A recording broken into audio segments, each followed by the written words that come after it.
Morning, everybody. Wonderful morning to be with all of you. This is a Fantasia morning. What can be better than Fantasia?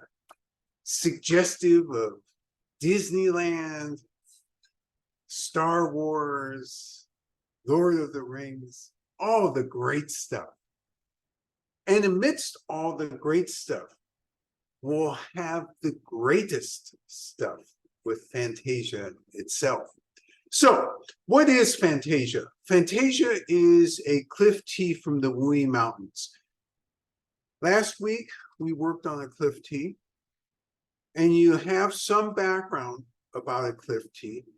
Let's deepen our knowledge of cliff tea, and we're going to deepen our knowledge of history. But before we do that, let's talk briefly about shop news. So we've talked about the fact that we're thinking about a trip next year. And the operative words are thinking about a trip. And if we actually do this trip, it will be to the Wuyi Mountains. As we look at the situation right now, there are still some hopeful signs. So that means probably for us, an early October trip for which we'll be closed for a number of days. It won't be the normal long trip, but it'll be enough for us to go to China and to go to the Wuyi Mountains, look and start the planning if this is really the direction we're going to go. And currently, we're about 70-30 that this is the direction we're going to go. And then if we find everything to be in order, that trip will be advertised in November. So these are the decisions we've made this last week, and this is kind of the plan we have in mind. All right. You, though, are all lucky because instead of waiting till next year during the spring, you're going to go to the Wuyi Mountains with me right now. So I said we're going to deepen our knowledge of history. Why is that important on a Fantasia day? Because Fantasia is one of the original varietals that was used as the graft base for the original Scarlet Robe grafting. So when and why did this occur? And what's the history of this? So Scarlet Robe is, and sometimes you'll see it called Great Red Robe, Red Robe. You see a bunch of different names. We call it Scarlet Robe here. Does it matter? No, it's all the same plant. It's all the same varietal. And over the recent years, so let's define recent years, since the late 1970s, almost 100% of what you see as Scarlet Robe on the market or Red Robe on the market is a blend. Now, I know all of you who don't remember why that is are gasping in horror because we don't have blends at this shop. But in fact, Red Robe, Scarlet Robe is the exception because the original bushes are down to allegedly 6 bushes. By the way, we don't believe that. We think that there are actually a few more of those bushes, but that's neither here nor there. In the marketplace, it's 100% believed that those 6 bushes are in one location, and it's a location when we take people to the Wuyi Mountains. You can walk up this trail in between these volcanic mountains. It's beautiful. You see tea growing on the sides of the mountain. You see tea on top of the mountains. And right next to the trail, you see demonstration fields with names of varietals on them. Really a fantastic walk. And it takes about an hour or so to walk up to that location where you have these 6 bushes, which are the, in quotes, original Scarlet Robe bushes. Original Scarlet Robe bushes really isn't the right tile. It should be leftover scarlet rope bushes, because who knows what the original bushes, whether they survived or not. But we do know that after World War II, that these were the remaining 6 bushes of scarlet rope or red rope. So these bushes, as soon as the communists came to power, went from the ownership of a temple to the ownership of China. In other words, China took over the ownership of these bushes, took over the care of these bushes, because they realized, oh my God, first off, they survived World War II.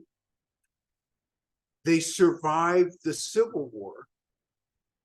And these are a national heritage. We got to do something to protect these bushes. And so they did. The government stopped allowing essentially a free-for-all in terms of picking from these bushes. That's the first thing. And then secondly, eventually came really quickly after 1950, that's when the Chinese took them back, because a census taker went to the Wuyi Mountains in that year, interviewed the monks. Who are you? Let's get your names, let's get your histories. And one monk spoke up at some point during that process and says, oh, by the way, I've been taking care of these 6 bushes from during World War II all the way up to now. What? And so that caught everybody's attention at the national level. And that's when the Chinese government came and said, okay, we'll manage from here on in. We appreciate the service that you provided, and we'll take care of these bushes. So essentially, common people really didn't have a chance to drink tea from these bushes. The harvest essentially went to the Chinese government. They used it as gifts at a national level. Trees were protected.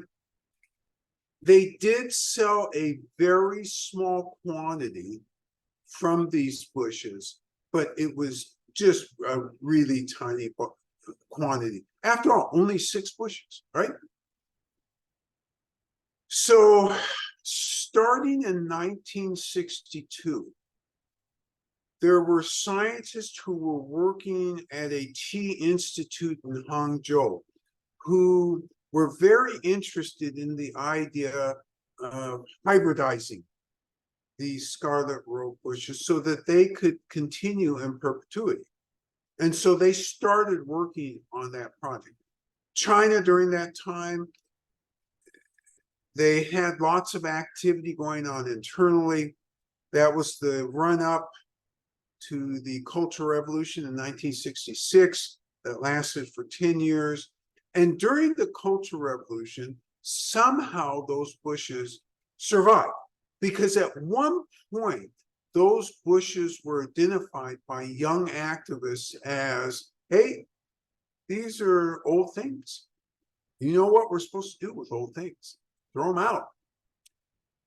A combination of internal people as well as external to the Wuyi Mountains intervened to protect those bushes. So they survived. And essentially during the Cultural Revolution, all work that was related to hybridization of scarlet rope, for the most part, came to a halt. If it didn't come to a halt, it slowed way down. Cultural Revolution ends. Everybody's the scientists are back in the universities and institutes gradually over the next couple of years, 77, 78, and they start working on these projects again, except they're working with more urgency now because they really want to go through a hybridization process. Because as China's opening up, people already are starting to make some more money. And as they make more money, they're looking for things as you get to the 1980s to spend the money on. And one of the things is tea like this. What is tea like this? Tea like Scarlet Road. In other words, legacy tea. Tea of the most famous lineage. And so every year from the 80s on, the Chinese local government auctioned off Scarlet Road.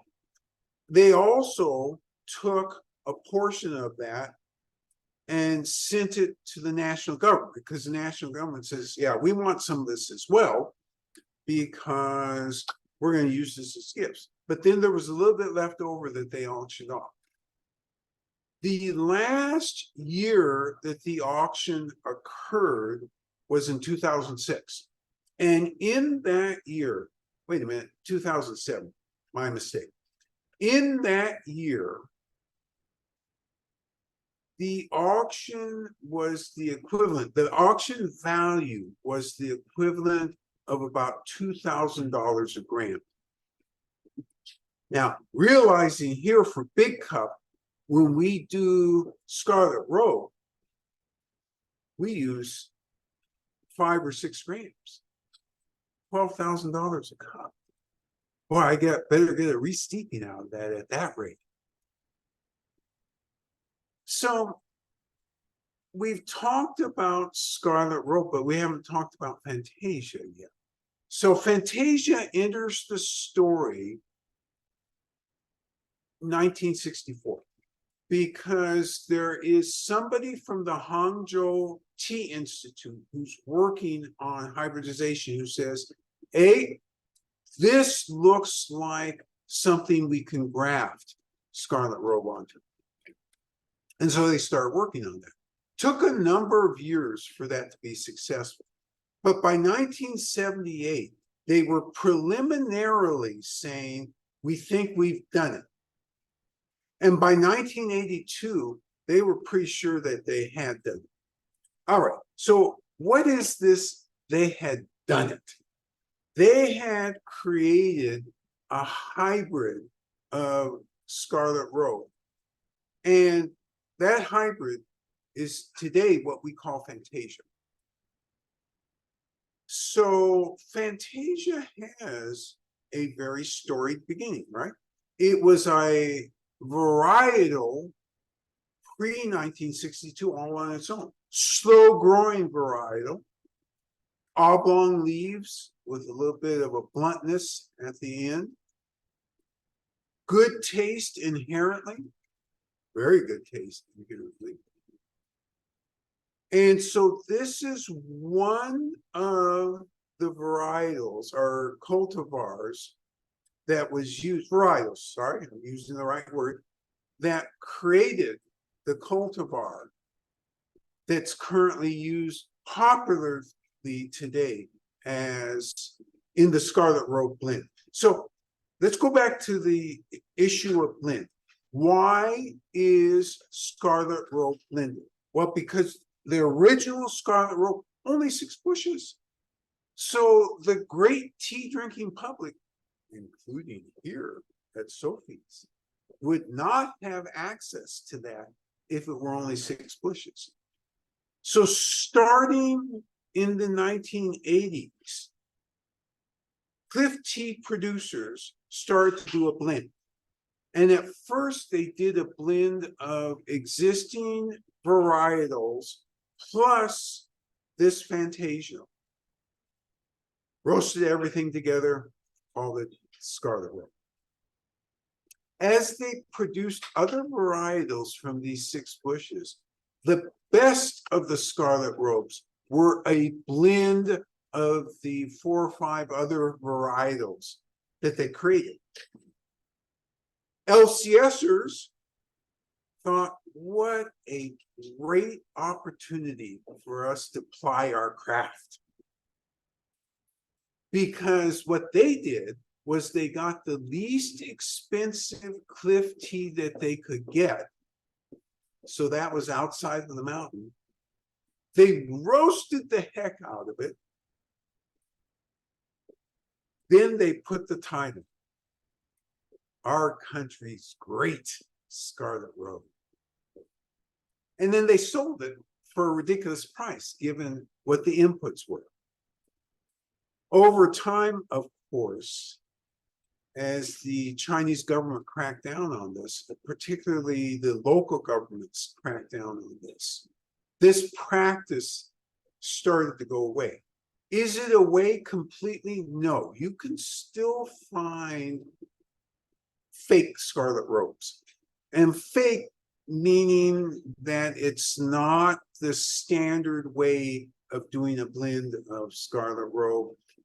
Over roasted, not good, and you wonder, why did I pay this money for this thing? Versus when you get real scarlet robe, using the varietals that were originated, or the cultivars, I should say, that originated from these 6 bushes, that's a different story. Plus, those are not roasted to the degree that these other things are roasted. So the result is you get more of the inherent flavors. Fantasia has a fabulous inherent flavor, which you're going to find out shortly. But that is the history, the interesting history of what Fantasia has undergone. So let's go ahead. You know, usually I talk ad infinitum before I get you all started on tea, but we've come to a convenient break where I can have the tea master come up and go ahead and demonstrate how to brew Fantasia, and then she'll brew along with you for Fantasia, and then we'll talk about flavor profile and everything associated with Fantasia. So it is my extremely great pleasure to bring forth the tea master to brew with you Fantasia. 你好，早上好。we do 乌龙茶，乌龙茶，乌龙 tea, Fantasia. So yeah, so this is the. I'm not changing for the So today I will the traditional for the Chinese. Traditional Chinese outfit. Yeah. These are working with in China. So also so same so everybody. So when you put in not this style, no, same. You know that you can compare the size, which one is large, small, but this is my key. You know, I hoping.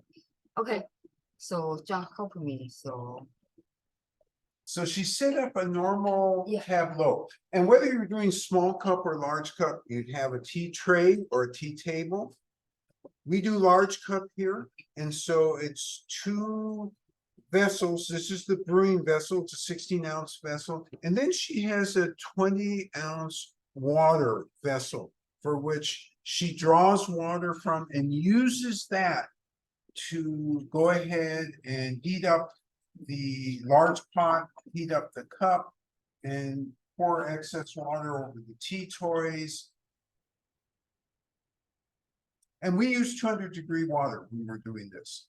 And you should do the same. If you use slightly hotter water, it does not matter. If you use slightly cooler water, it does not matter. We use 200 though here. And so you notice that she takes the time, Tea Master takes the time to pour on the outside of the clay pot. That's an Ishin clay pot she's pouring over. And why is that? Because cliff teas uniformly should have a pot that retains heat. Ishin pots retain heat the best. Ceramic second best, and glass just simply don't retain heat well enough to. There's a huge difference between their temperatures and the Ishin pot temperatures, and you can taste it in the final result. So there's hot water, the 200-degree water, both inside and outside. The pour inside is to make sure that there's nothing left over in the pot. You know, with these Asian pots, they have an internal sieve. What happens occasionally is a leaf of a previous pour may get stuck in that sieve. And you have to make sure by pouring over and in that pot that all of that stuff gets loosened and is washed out. Reason being, you don't want any interference in the flavor of what you're trying to make with something that you previously made. The tea master is pulling out bag number 2, Fantasia, 5 grams. I'm sorry, yeah, it is 5 grams. 茶针 Technically a tea needle. 茶海 but yeah, this style, okay? So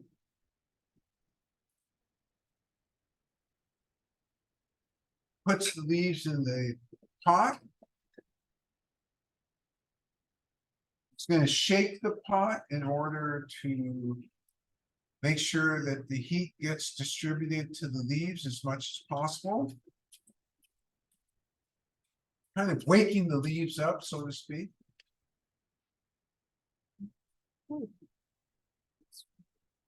And then she draws the 200-degree water. In the meantime, I put on 3 minutes.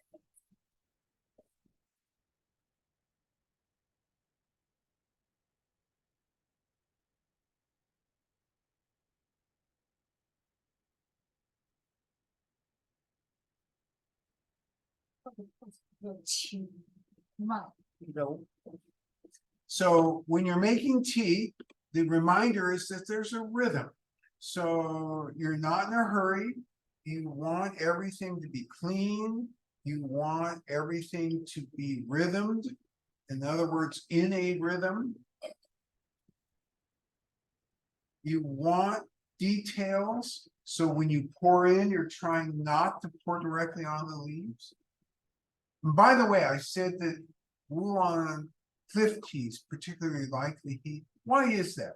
Because during the roasting process, volatiles and oils are baked onto those leaves. You get those flavors best if you use higher heat rather than lower heat.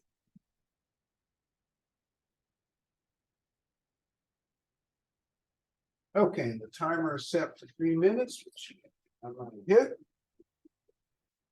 And let's continue. So for Fantasia,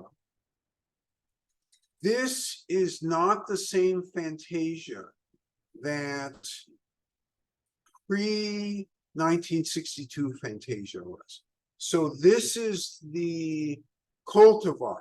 That's what you're having here. And so as you think about this, for those of you who've had Scarlet Grove and Red Grove, you'll start to identify a flavor profile that in some of the Scarlet Groves, you'll be able to actually pick up depending on how it was blended together. This is almost always an important base to all of the higher level Scarlet Groves. So you heard me refer to cliff tea outside the mountain. That doesn't sound like cliff tea to me at all. It's just outside the mountain tea. But what's really referred to in that reference is outside the Wuyi Mountains. And what they really mean is immediately outside the Wuyi Mountains. So within 20 miles of the Wuyi Mountains. That's what they mean. They don't mean in Sichuan. They don't mean in Yunnan, other provinces. They mean they're within proximity of the Wuyi Mountains. So does this varietal come from that specialized area in the mountain? Or does it come from the area that's right beside in the mountain? Or is this outside the mountain? This one's the area that's half in the mountain. So it's the one that's right beside it. So again, just so everybody's clear, if you're a savvy buyer and you're trying to do something good for yourself and your customers if you can buy tea that isn't in the mountain. So in the mountain here it's a technical term, it's a positional term, zhengye, and it means the specific term or specific area at the top of the mountains, in the mountains, where the tea is the most flavorful. Why is it most flavorful? Because of terroir conditions. The soil is very broken up, it's rocky, and as you move away from that area, the farther you move away from that area, the more granular the soil is, less rocky. So I ask you this. Let's say that in the mountains is this cup. If you get tea from half in the mountain right beside the cup, is it going to be that different from in the mountain? And the answer would be no. Well, it will be significantly different. And the significant difference is, hey, it's on the wrong side of that line. It's much cheaper. So by what percentage is it much cheaper? Sometimes as little as a fifth or a sixth of what that other side of the line is. And then if you're getting deep in the mountain, I mean close to the center of that mountain, then this could be as little as 1/12 or 1/20th of what that tea cost is right in the heart of the mountain. So position in Chinese thinking makes a huge difference. Terroir is the factual definition of that difference. And from a consumer difference, price is the other part of that difference. All right. So let's look at this color. Is that not a beautiful cliff tea color? I'm gonna smell this thing. I have no self-control. Oh my goodness. All right, we're going to enter the quality arena now. My favorite place to be. So what's that quality arena? That's where we're talking about astringency, mouthfeel, aftertaste, and energetics. What are energetics? You know, the tea cultists say, oh, it's tea this, tea that, or it's, you know, this thing related to Taoism or Buddhism. Tell you what, let's make it simple for you and I. For you and I, it's the feeling we have after we drink it. Maybe we feel warmer. Maybe our extremities feel warmer. Maybe our belly feels warmer. Maybe we feel cooler. Don't know yet. We're going to test that. That's what we're testing. That's the notes we're taking about things that are tangible. All these esoteric things, which are real to people in those disciplines, are not really easily available to us. Not at all. Because until you've studied all the reasons that they're calling out something one way or the other, the words are confusing. Because, for example, Chinese traditional medicine has the word cold. And you think, oh, this thing is cold. Oh my gosh. Maybe ice in it? Oh no.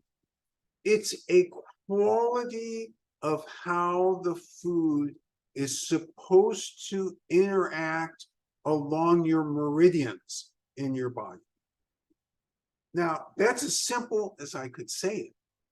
Is it very meaningful to you? If you're in the TCM practice, it's extremely meaningful to you. But if you're not in the TCM practice, you're thinking, the meridians. Do I have to get a globe out and find where the meridians are? Do I live in a place where it's colder? No, not those meridians, body meridians. So that's why when we talk about energetics, I'm talking about truly the feeling.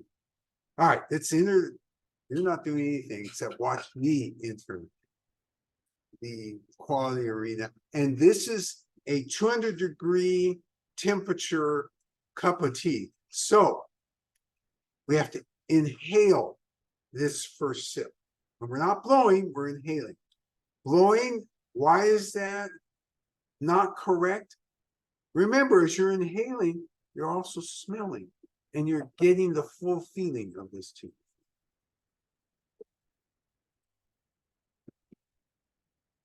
Inhale, you swish it around your tongue, you start to get some sense. Is it astringent? Oh yeah, it's astringent. Where is it astringent? Is it astringent the same place for everybody? Absolutely not. We're all genomically different, so we're going to detect that differently. Okay, I'm sensing an aftertaste in this. You may or may not. It's okay. And lastly, I have a hint of some energetics change in myself. A hint. And because I have no self-control, I'm going to take the second sip of this.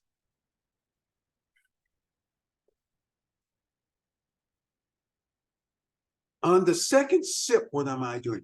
I'm verifying the energetics, I'm sorry, the quality assessment, including the energetics, and I'm also starting to think about aroma. I'm thinking about taste. One more sip, and then you're going to be doing this.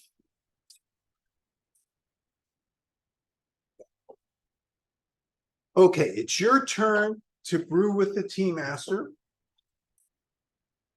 So go ahead and make sure all your equipment is in good order, clean. Your water is heated to 200 degrees. Your timer is set for 3 minutes. 3 minutes, 30 seconds if you're using a ceramic pot.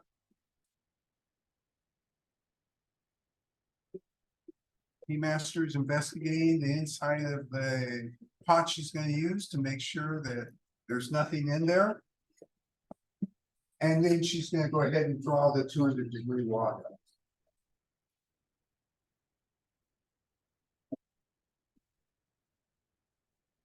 And you can pour direct from the kettle, or you can do what she did, which is to draw it into another E-shaped pot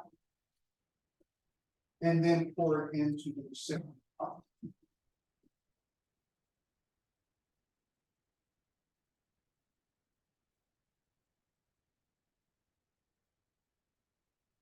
Pours it into the recipient pot.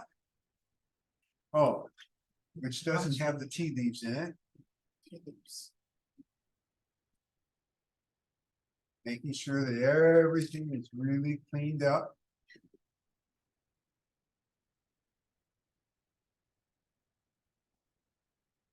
She's satisfied now. Now she's going to make the transfer from the bag number 2, Fantasia, into the Ishin pot. Question from a participant: why does the tea master pour the hot water over the smaller teapot and the other round object on the tray? So the smaller teapot and the round object are for fun. This is what they call a tea toy. It is actually a lychee with the representation of some sort of insect in a hole that the insect is probably eaten into. It's just for fun.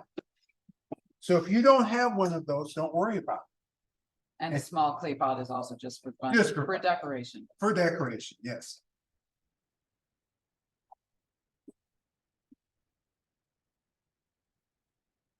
Tea master is drawing the water.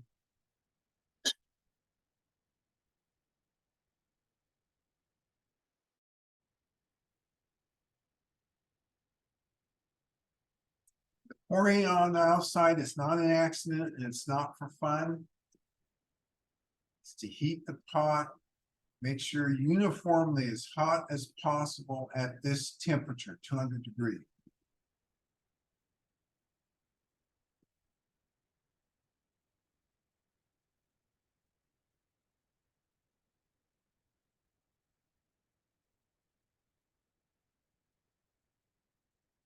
All right, she's poured the water in. I've set the timer. Let's go back to location because we're talking about half in the mountain versus in the mountain. What a big price difference that makes. And yet, if you just step over that line and are paying 1/5 of the other side of that line, is the quality of what you're getting only 1/5? Maybe it's less. The answer would be no. You look at it and you think to yourself, only somebody who has extra money would pick from that other side of the line. Yes.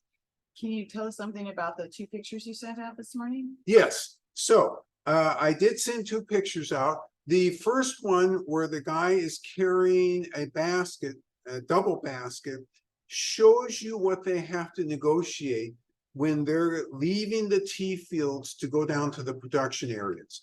There are very few production areas within the Wuyi Mountains. All of them are at temples. None of them are private production areas. The government and the producers came to an agreement in the late 1970s. No production facilities in the mountains. Everything outside of in the mountain because they're trying to keep that area as pristine as possible. The other agreement that they came to, which was just phenomenal, once a year pick. That's it. So and no pesticides under any circumstances. So maybe you're thinking to yourself, well, wait a minute. Let me get my map out and think about this for a minute. Okay, I see the Wuyi Mountains there. I know Fujian province to be hot and humid as the spring moves on. There must be some bugs. There are bugs. However, that being said, they actually don't mind. Unlike other places, other areas that produce oolong teas, this area does not mind if bugs eat a little bit of the leaves and they turn them a little bit of red around where the bite marks are. They think of that as enriching the flavor. Now, how does a bug bite enrich the flavor?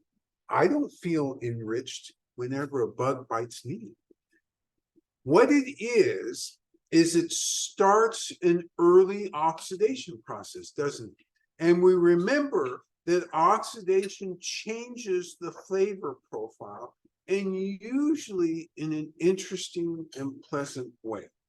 Usually somehow either sweeter or floral or some other attribute that's not unpleasant. All right, your timer has gone off if you're using the Ishin pot. And if you were using the special pots, it should have gone off a minute ago. Sorry, I forgot to mention that to you. You're separating the tea liquid from the tea leaves. Ishin pot has a sieve inside. It's not a sieve, it's actually carved into the handle or into the spout, not the handle, and the spout. All right. And you see the beautiful color of this thing. Yours should look somewhat like this color. If it doesn't, that's not really good. But if it's close, that's fine. And you're going to enter the quality arena. And we've talked about this quality arena before. And before you actually enter it, your senses will be surrounded and engulfed, so to speak, by some sort of aroma. So you're going to make a judgment about that.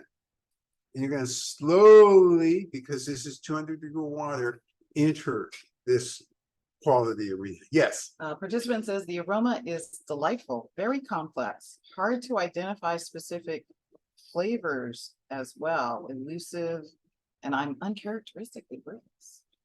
Love this description, and I'll tell you what's so absolutely perfect about it.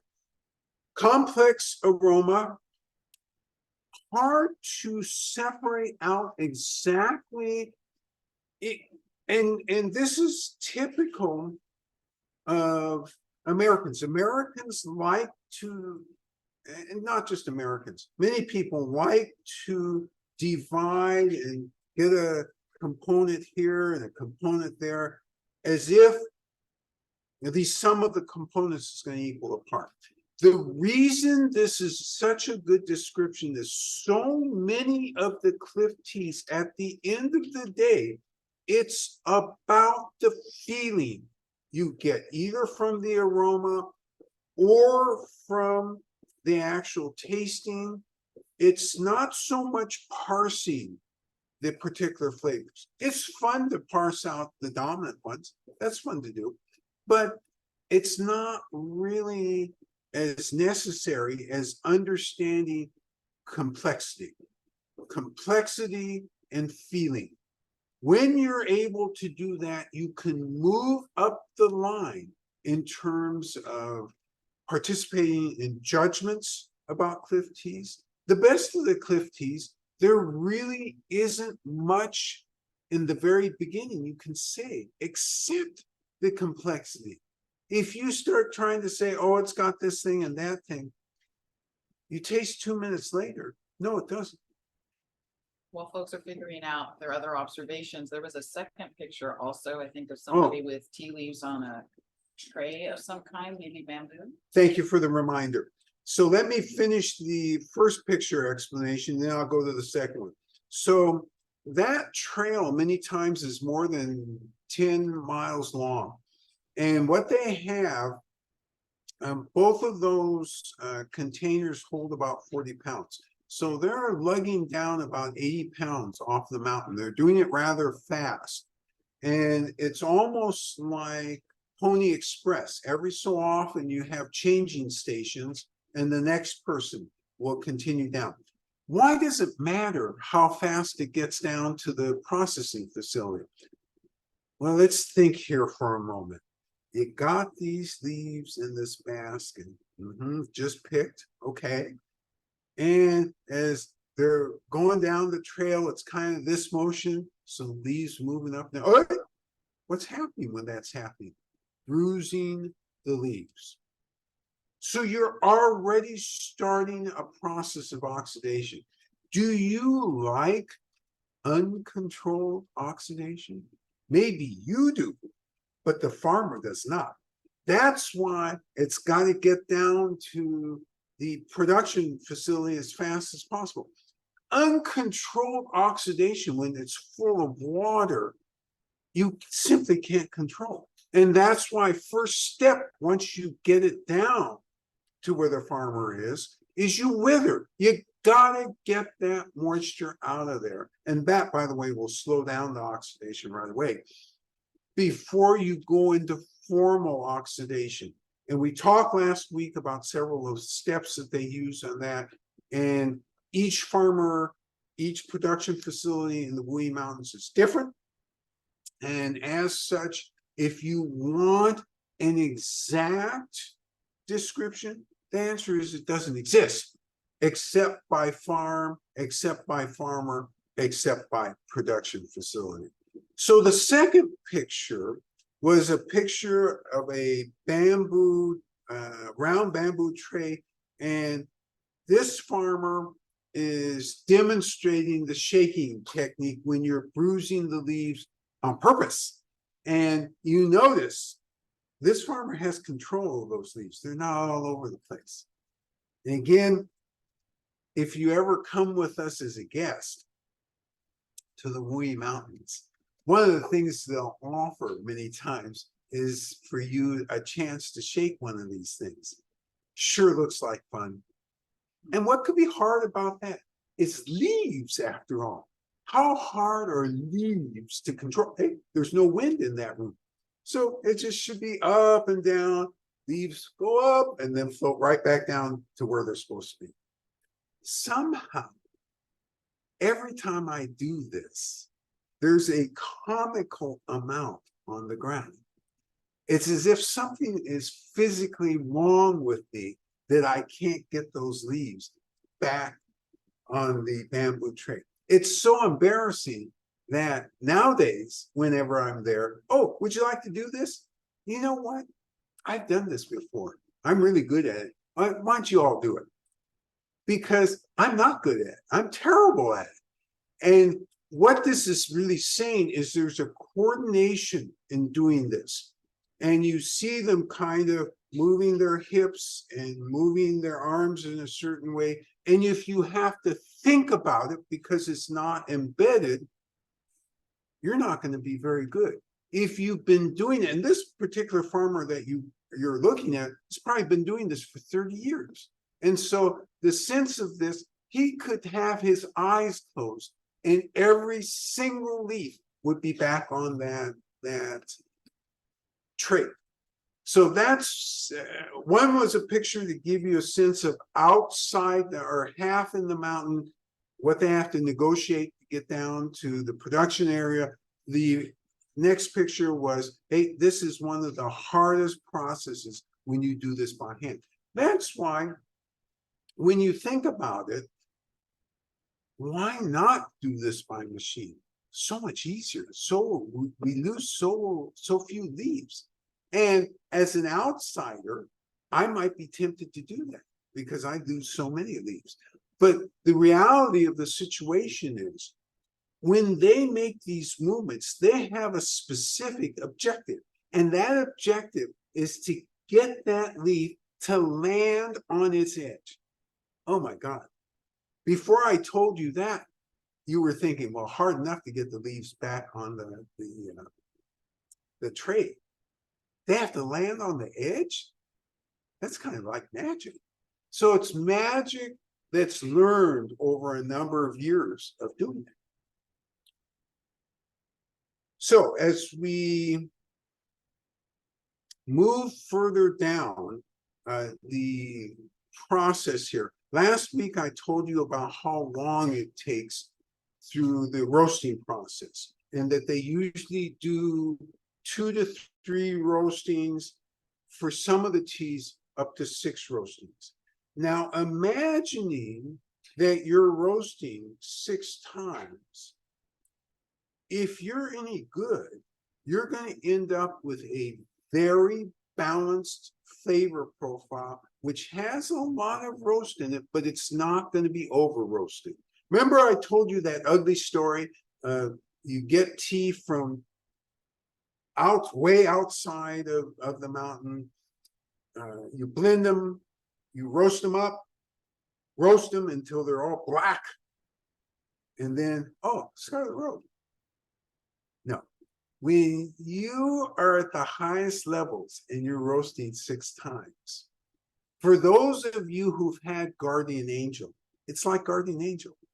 And so, yes, you get that roast, but there's a mellowness and there's other flavors occurring. It's not, you don't get a burn. You don't get leftover ashes. No, it's not that feeling at all. Yes.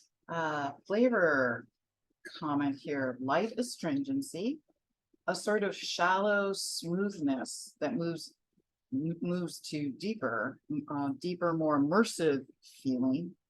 The flavors are different. Sorry, there's something here in the way of this. Flavors are different than the aroma, but equally complex. Great comment. So we started out with kind of a shallow smoothness that transforms as the commentator continues to drink and consider into more of an immersive experience. And by immersive experience, part of what I believe the commentator is identifying is this complexity. In fact, the commentator does say that at the end, there's a complexity to this that is different than that aromatic complexity before you even tasted it. Love this comment, and I love the fact that you took the time to think about this, because Fantasia is a fabulous cliff tea, but it's not immediately understandable in the way Westerners like to understand. Oh, it's got this thing, it's got that thing. It's immediately understandable. Oh, this is good. And oh gosh, complex. And then slowly it starts to reveal its secrets. And that's one of the wonderful things about this tea. And when we first got this, it was like, oh my God, this is unusual. Yes. Along those lines, another participant says, compared to a number of other cliff teas, the flavor for me is less pronounced, lighter initially to detect. Compared to other cliff teas, the flavor is lighter to detect. And so you've made a great observation, because if I then followed this observation up with, well, is it roasted more or less? You would easily be able to say, yeah, it's roasted less. Not just one time though. This has a roast of about 3 times. So it's not roasted, but it's not roasted 6 times either. And so it's right in that sweet spot. So you may be wondering from that comment, okay, why did the farmer decide to roast it only 3 times?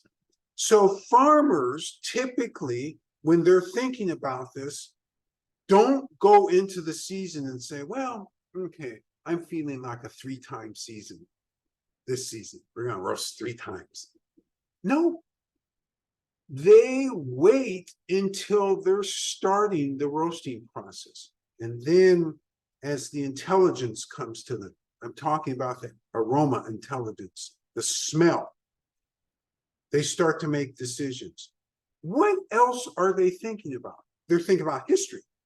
This varietal typically has blank, whatever blank is. So every varietal has some elements to it that from their past history with it, I should roast this thing anywhere from 3 to 5 times.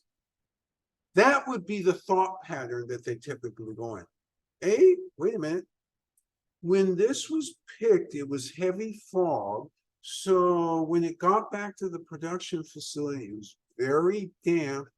Oh man, we had a long time before we were able to get enough moisture out so that this was pliable and usable.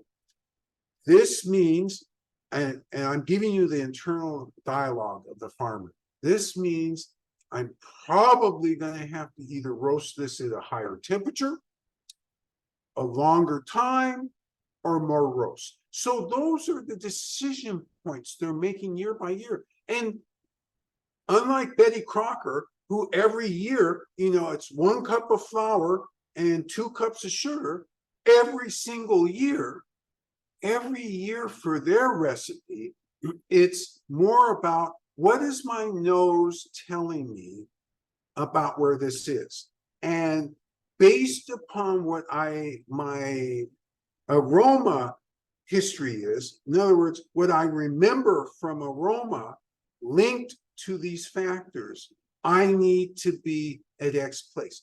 This is why when you ask specific questions, okay, are they using some sort of machine to measure, whether the water is X% in the thing? No. I mean, they could, but that would negate the experience that these farmers have. So a newbie would use a machine, right? Because they learned in agriculture university, yeah, you got to get this down to 5%. Okay, dutifully getting it down to 5%. And then, at the end, it's got to be down to 3%. Okay, dutifully get it down and roast it down. Do you think that tea next to a real master would be any good? No, you would always take the real masters, even though they don't have all the machinery. Yes. So that means the farmers go into this enterprise or learn from this enterprise that every year will be different, and that they're going to be rolling with which I get more with green tea, just almost by definition because of the delicacy and the weather having such a huge impact on what can happen next for processing. But same thing then for something similar for oolongs, is that every year they have to be creative? Excellent question. Yes, every year. So the question is, when you think of green tea, you realize the farmer's only going to be with that green tea for about 12 hours at most. Therefore, all the decisions they make are really crucial decisions because they don't have that much time. And therefore, since the Wulong farmer is with the tea for so long, 3 to 4 months, are they as careful by step in terms of decisions? Does each step require a critical evaluation? So here's the bad news. The bad news is it's more critical.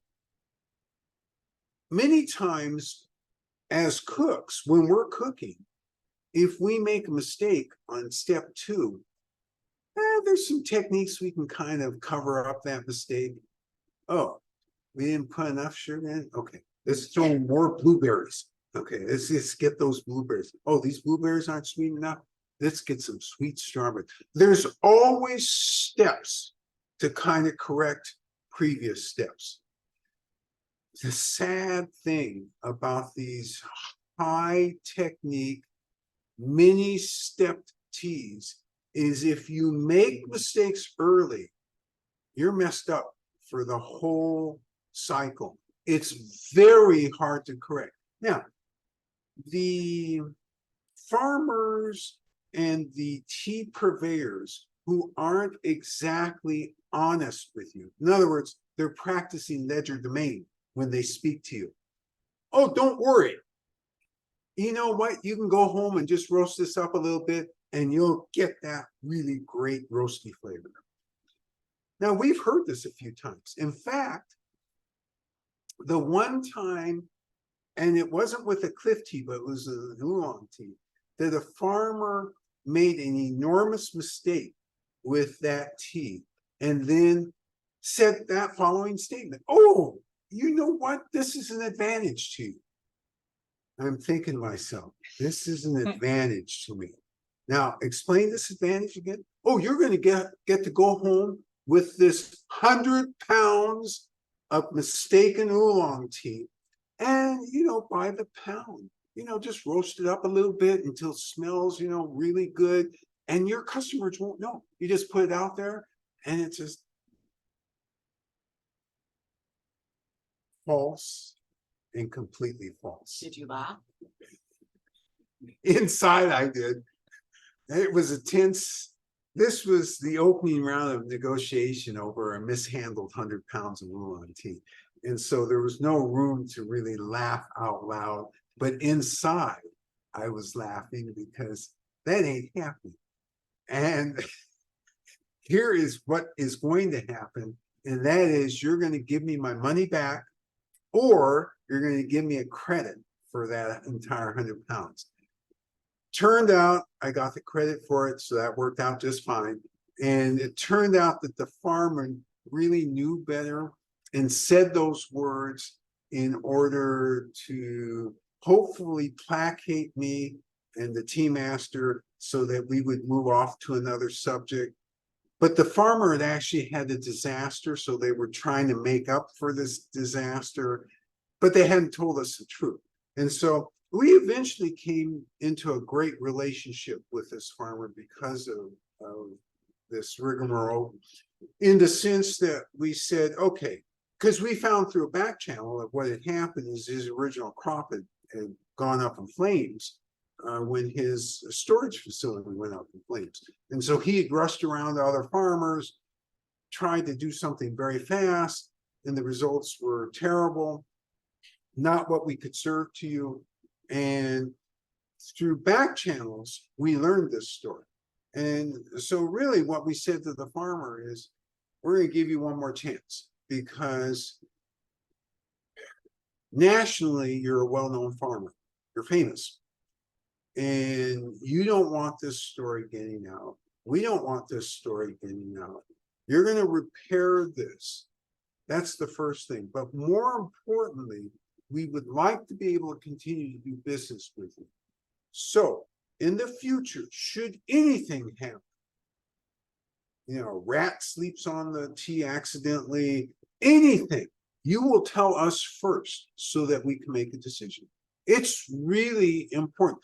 This is a trust level that we have with our farmers. You can't tell us stuff and not have it be 100% true, because we will nail that in the end, in the sense that, remember I talked to you about this scope and this line. All the T's here are on this line. You may like some more up here or not like some as much, and so they go down here, but the line of excellence is always maintained. We know how to maintain that line, and we've had the experience with scope. Cannot fool us. Yes. Another tasting comment. A participant says, near the middle of the cup, I am just now starting to detect a slight hint of sweetness. Great comment. This commentator waited till the middle of the cup, which was smart, because now that complexity, they're able to start to separate. And so they've separated sweetness. This Fantasia definitely has sweetness in it, but it's hard to pick up initially, but it's there. And as you get down further in the cup, it becomes apparent. So, if there are no more comments, then I think I have, as usual, overspoken. And your commentary has been just fabulous. I really love how you approach this tea.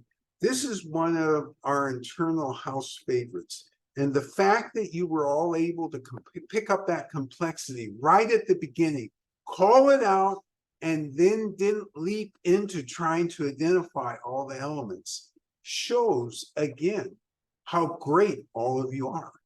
You all could go in this business and be very successful. Nonetheless, no need to, because we're here. Next week, what are we going to do?